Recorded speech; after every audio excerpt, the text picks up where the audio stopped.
Jolene was in the Houston ICU hallway before the sun was fully up, black dress pressed, mascara sliding down her cheeks.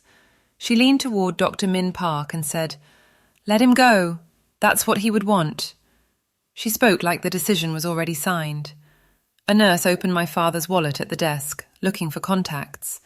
The first card was my number, taped to the leather, with his handwriting. "Call her first." I didn't argue. I set my portfolio down, slid a notarized packet forward, and watched Jolene's face drain. "My name is Lena Hart." She'd just started something. "Before I go on, tell me where you're listening from." If you've ever stayed quiet just to keep the family calm, stay with me. I didn't know how expensive silence could get. I didn't grow up thinking my family was broken. From the outside, we looked like one of those suburban Houston households people nodded at approvingly. 2-story house, beige siding, a lawn my dad mowed every Saturday morning, same time, same pattern. A flag on the porch we only took down when storms rolled in from the Gulf. Inside, my mum, Marianne, kept everything moving quietly. She worked part-time, packed my lunches, remembered birthdays without writing them down. She had a way of making the house feel warm even when the AC was blasting through August. When she got sick, that warmth didn't fade slowly. It vanished. I was 13 when the word cancer entered our kitchen like an uninvited guest. It came in whispers after dinner. In routine appointments, my dad said not to worry about it. On the way, my mum started wearing scarves indoors, even when it didn't make sense. I remember sitting in the back seat outside Memorial, watching the automatic doors slide open and shut, thinking hospitals were the loudest, quiet places on earth. Machines beeping, shoes squeaking, everyone talking like the building itself demanded grief be kept under control. When my mum died, the house didn't fall apart. It went silent. My dad, Derek, didn't grieve the way movies teach you to expect. He didn't scream or break things or collapse into sobs. He just emptied. The TV stayed on all night, volume too loud, like silence might swallow him whole. He started forgetting small things. Keys, meals, whether he'd locked the garage. I learned how to microwave dinners. I learned that grief doesn't always look dramatic. Sometimes it looks like a man staring at a blank wall at midnight while the news murmurs to no one. That's when Jolene arrived. At first, she was just a friend from church. She brought casseroles wrapped in foil and talked about God's plan with a voice that sounded comforting instead of preachy. She laughed easily. She touched my dad's arm when she spoke, like she was anchoring him to the present. I didn't resent her for that. Back then, I was grateful someone could make him smile again. But Jolene didn't just fill space. She rearranged it. Photos shifted. One afternoon, my mum's picture disappeared from the mantel. In its place sat a decorative candle that smelled like vanilla and something floral. When I asked where the photo went, Jolene smiled and said, "I put it somewhere safe." She never said where. My dad didn't notice, or pretended not to.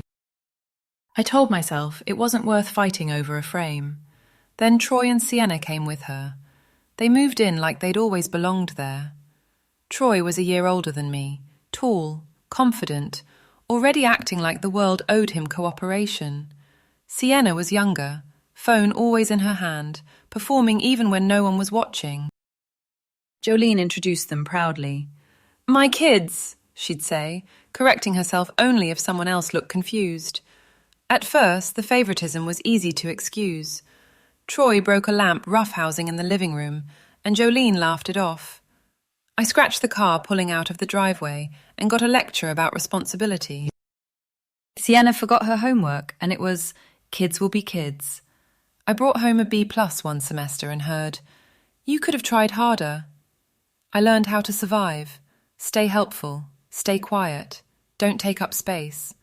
By high school, I was the reliable one. Homework at the kitchen counter, dishes after dinner. I watched Troy get praised for showing up while I only got noticed when something went wrong. When relatives visited, Jolene told stories about her kids' achievements. If someone asked about me, she'd pause, smile thinly, and say, "Lena's very independent." Independent was another word for invisible. I told myself things would change when I got older, when I went to college, when I proved I could stand on my own. I believed adulthood would level the field. That idea made sense everywhere, except inside my family. College meant student loans, part-time jobs, and learning how to budget down to the dollar. I waited tables, took internships, lived with roommates who never did the dishes. When I landed my first real job in finance, I called my dad. He said he was proud. Jolene said, "That's nice," and changed the subject. I pretended not to notice how small that felt. Holidays became staged, matching pajamas I wasn't asked to wear. Gifts for me that were practical: socks, a planner, while Troy unwrapped electronics and Sienna got jewellery. I laughed along. I told myself families were complicated, that none of this mattered. Thanksgiving 2017 was when I stopped believing that. Jolene hosted like she was curating a magazine spread. Place cards, candles, a table so long it felt like a boardroom, church friends, neighbours, people who didn't know me but would remember what they saw.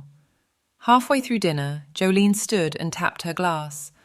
"I just want to say how grateful I am for this family," she said. "Derek has 2 kids, Troy and Sienna, and they've been such a blessing." The room hummed. Polite smiles. I waited. My dad kept carving the turkey. His eyes stayed on the knife. Jolene glanced at me like she'd forgotten something, then added, almost kindly, "Lena is from a complicated chapter. We don't really count her." No one said a word. I stood, pushed my chair in. I walked out. No yelling. No tears. Just the sound of my heels on hardwood and the front door closing behind me. I drove back to Montrose in the dark, hands tight on the wheel, repeating one thing over and over. If I stay, this will never stop. After that, I didn't make announcements. I didn't demand apologies. I just stopped showing up. No holidays, no quick visits. My dad called a few times from unknown numbers. I assumed it was Jolene using a different phone, trying to pull me back into something I couldn't fix. I let the calls go to voicemail. I never listened. Work became my refuge. Spreadsheets made sense when people didn't. I moved up, analyst to senior analyst. FP&A manager. A clean apartment, a quiet life that didn't ask permission. From a distance, I heard things. Troy was helping with the business. Jolene hosted church brunches every other Sunday. Sienna posted smiling photos from a house that used to feel like mine. I smiled politely when asked why I wasn't around. I kept my answers short. What I didn't know, what no one told me, was that while I was learning how to live without them, my dad was unravelling again. That he felt like a guest in his own house. Those decisions were being made for him, not with him. That somewhere in those late nights he talked to a lawyer about trust, about fear, about what happens when you can't speak. I didn't know any of that when the hospital called. I only knew the man I hadn't spoken to in years was unconscious in an ICU, and somehow my name was still important enough to carry in his wallet. I didn't realise it then, but silence had already set the terms. The ICU waiting room smelled like disinfectant and burnt coffee. It was barely 8 in the morning, but the lights were already too bright, the kind that made everyone look guilty even when they weren't. I walked in still wearing my work blazer, laptop bag on one shoulder, like I'd taken a wrong turn on the way to the office. They were already there. Jolene sat closest to the windows, dressed in black that looked chosen, not rushed, not casual black, funeral black. Her posture was perfect. Hands folded in her lap, a tissue pinched between her fingers like a prop she knew how to use. Troy stood behind her, arms crossed, jaw tight, scrolling on his phone with the look of someone irritated to be inconvenienced. Sienna hovered a few feet away, phone angled just right as she whispered into it, eyes glossy on cue. "Praying for my stepdad," she murmured. "Please send love." I stopped at the nurse's station before anyone noticed me. My voice came out steadier than I felt. "I'm here for Derek Hart," I said. "I'm his daughter." The nurse, a woman in her 50s with tired but kind eyes, typed my name into the computer. She glanced at the screen, then back at me. "Lena Hart," she said. "You're listed as his primary emergency contact." Behind me, the air shifted. "What?" Jolene's voice cut through the room, sharp, too fast. "What do you mean by emergency contact?" I didn't turn around. The nurse frowned slightly. "That's who the patient designated." "That's not possible," Jolene said, already standing. "I'm his wife." "I understand," the nurse replied, "but the patient listed Ms. Hart. We're required to contact her first." For a moment, I saw something flash across Jolene's face. Not grief, not confusion, calculation. Troy didn't bother lowering his voice. "Who called you?" he snapped, stepping closer. "This is a family matter." I turned to face him. He was close enough that I could smell his cologne, expensive and aggressive. "The hospital called me," I said, "because my name was in his wallet." "That's impossible," he said. "Mom would know." "Maybe," I said. "Or maybe there's a lot she doesn't." Jolene recovered quickly. She always did. She placed a hand on Troy's arm, a quiet command, then stepped toward the nurse's station with her softest smile. "There must be a mistake," she said gently. "Derek wouldn't exclude me from something like that." The nurse looked uncomfortable. "I can only tell you what's in the system." That was when Dr. Min Park appeared, tall, calm, the kind of doctor who delivered bad news so many times it no longer showed on his face. He introduced himself and asked me to follow him into a small consultation room down the hall. Jolene stood up. "I should be there," she said. Dr. Park hesitated, then looked at me. "Miss Hart? I'd like to hear this first," I said. The room hummed with the sound of the air conditioner. Dr. Park pulled up scans on a screen, grey shapes that meant nothing until he explained. "Your father suffered a major ischemic stroke around 5:30 this morning," he said. "He's currently in a medically induced coma to reduce swelling." My chest tightened. "What are his options?" "If we intervene within the next 48 hours, he said, "his chances of meaningful recovery are around 60%. Without it, the risk of severe disability, or worse, goes up." "And consent?" I asked. "He can't give it," Dr. Park said. "We need authorization from someone with legal decision-making power." I nodded once. "I need to make a call." Outside the room, Jolene was pacing, phone pressed to her ear, voice low and urgent. I stepped into a quiet hallway and called Caleb Wynne. He answered on the second ring. "I've been expecting this," he said. My grip tightened on the phone. "Tell me exactly what he signed." "Medical power of attorney," Caleb said. "And durable financial power of attorney, both naming you, signed 5 years ago, witnessed, notarized." "Clean!" I leaned against the wall as a nurse hurried past. "Why didn't he tell me?" "Because he was afraid," Caleb said, "and because he thought pretending would keep the peace." I closed my eyes. "There's more," he added. "If Jolene realizes what's happening, she'll move fast." "Emergency guardianship, court filings, delays." "How fast?" I asked. "Today," he said. "Within hours." I looked back toward the waiting room. Jolene was still on the phone, slicing the air with her free hand as she spoke. "Send everything to the hospital," I said. "It's already on its way," Caleb replied. "And Lena, this is where people stop pretending." I hung up and walked back toward the nurse's station, knowing the room had shifted, even if no one had said it out loud yet. Jolene ended her call the moment she saw me. Her eyes locked on mine. "What did you do?" she asked. "I'm doing what my father asked me to do," I said. Her mouth tightened. "This isn't over."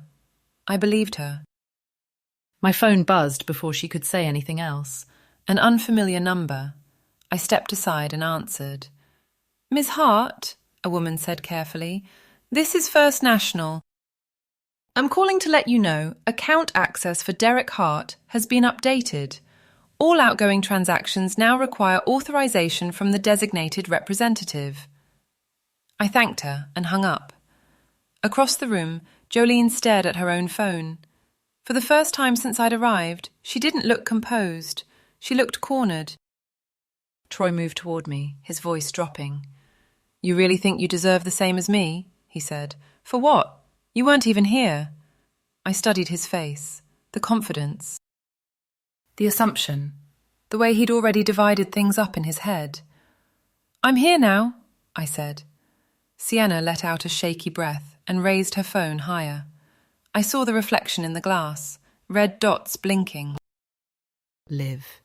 "Please stop recording," the nurse said sharply. Sienna's eyes flicked to Jolene, then back to her screen. "I'm just documenting," she said. "People deserve to know what's happening to our family." I didn't correct her. I didn't need to. A woman with a hospital badge approached. Bria Nichols, Patient Services. Her presence changed the temperature in the room. "Miss Hart," she said, "may I speak with you privately?" Jolene stepped forward. "Whatever you're discussing involves me." Bria didn't raise her voice. "We'll address that shortly." Inside a small office with glass walls, Bria slid a folder across the table. "We've received documents from Mr. Wynne. Both powers of attorney appear valid under Texas law. We're verifying, but as of now, you're the authorized decision-maker." I let the words settle. "There's been a request filed," she continued. "An attorney representing Mrs. Hart has raised concerns about estrangement and undue influence. They're seeking an ethics review." "Delays," I said. "Yes," Bria replied. "And delays matter. What do you need from me?" "Composure," she said, "and documentation." When we stepped back out, Jolene wasn't alone. A man in a tailored suit stood beside her, briefcase in hand. Gordon Pike. He smiled like he already knew the ending. "We'll be filing for emergency guardianship today," he said calmly. "Given your history, there are serious questions about your suitability." I looked at him, then at Jolene. "Then you should file," I said. His smile thinned. "This will get unpleasant." "It already is," I replied. Bria cleared her throat. "We're scheduling a formal meeting at 10 a.m., VIP conference room. Security will be present. All parties are welcome." As they walked away, Jolene lagged just long enough to whisper, "You think this makes you powerful?" I met her gaze. "I think it makes me prepared." She turned, heels sharp against the floor, already rehearsing her next version of the story. I stood there a moment longer, the hum of machines steady behind me, knowing the quiet part was over.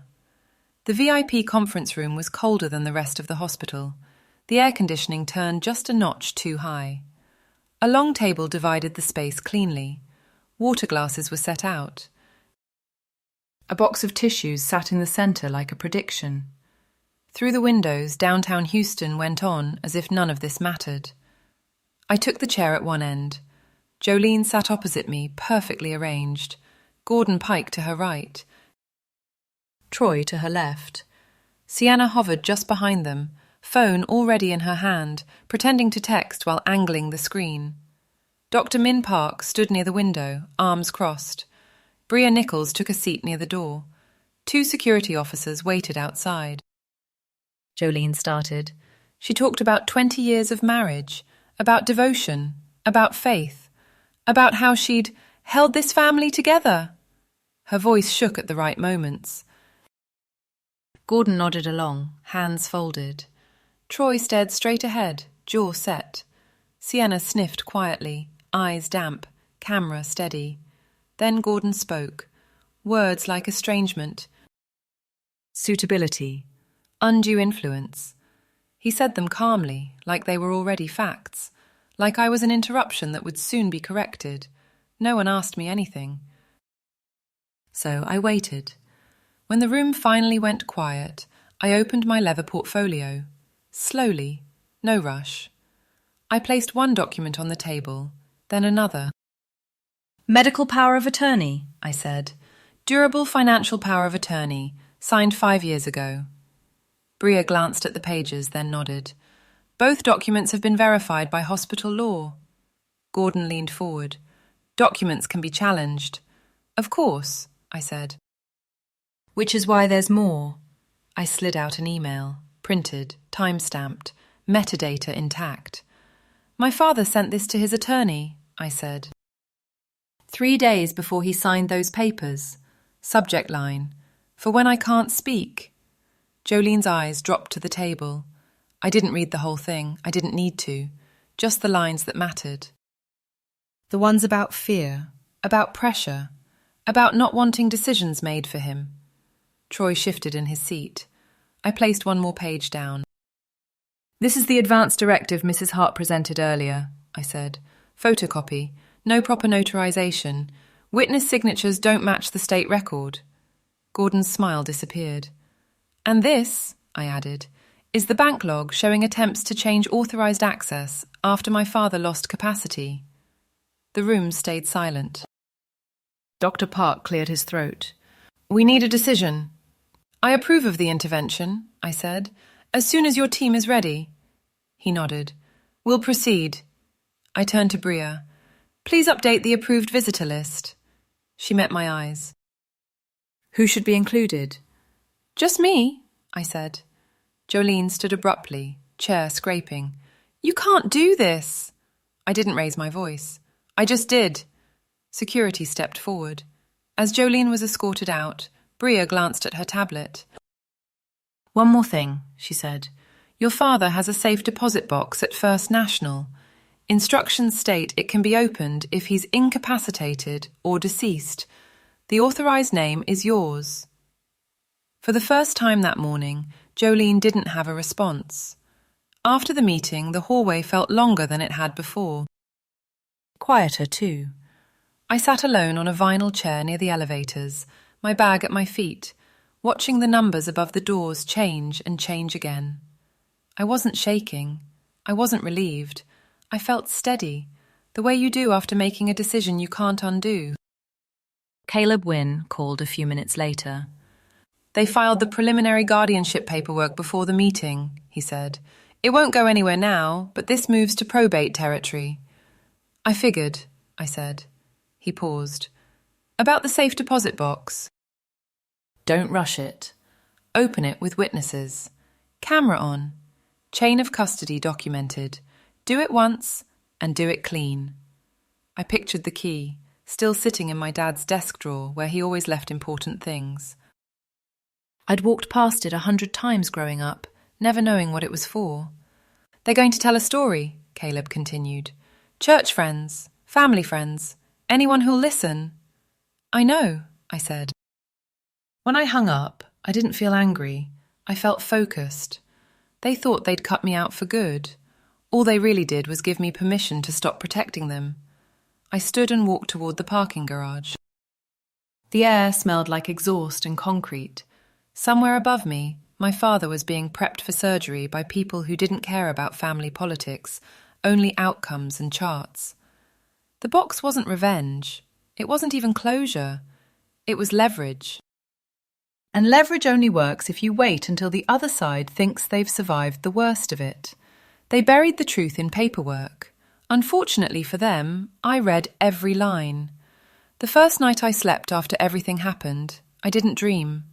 I lay on my back in my apartment, staring at the ceiling fan as it clicked through uneven rotations. My shoulders ached. My jaw felt tight, like I'd been holding it that way for days. Winning didn't feel like anything people talk about. It felt like my body finally realized it could sit down. A week later, I went back to the house in River Oaks. Not with fanfare, not with boxes or plans, just my keys and a quiet hour in the middle of the afternoon. The house smelled the same, old wood, dust, a hint of oil from the garage. The air conditioner hummed, low and steady, like it always had. Light came through the blinds in narrow stripes, cutting the living room into pieces. I felt like a guest in a place that legally belonged to me. The garage was exactly how my dad left it, tools on the pegboard, a half-finished repair on the workbench. I didn't touch anything at first. I just stood there, listening to the HVAC unit cycle on and off, the sound that paid our bills for years. That was the space he understood best. Fixable problems, clear steps. Behind a stack of manuals, I found the frame. My mother's photo. The one that disappeared from the mantel years ago. Wrapped carefully in an old shop towel, like he'd been protecting it from dust, from erasure. I held it for a long moment, feeling the weight of it, and understood something I hadn't let myself admit before. He protected the memory. He didn't protect me. That truth landed quietly. No tears. Just a deep, adult sadness that didn't ask for permission. Pastor Reed called later that day. His apology was awkward and late. He said he'd been praying at the right time. I told him I appreciated the call. I didn't promise anything else. Boundaries don't need speeches. I changed the locks before I left. One small, practical decision. I cleared one drawer in the kitchen, left the garage exactly as it was. Healing didn't feel symbolic. It felt domestic. I would trade the house, the money, all of it, for one moment where my dad chose me while he could still speak. But I don't get to rewrite his choices. I only get to decide what I accept now. As I walked out, my phone buzzed. A notification from the bank. An inventory slip. One line I hadn't seen before. There was a second key on file. If you've ever felt invisible in your own family, hit subscribe. This story isn't just about money. It's about what people do when they think you won't fight back. Like this video, share it with someone who's been hurt by family decisions, and tell me in the comments what you would have done if you were me. I read every one. Your story might be the next one I tell.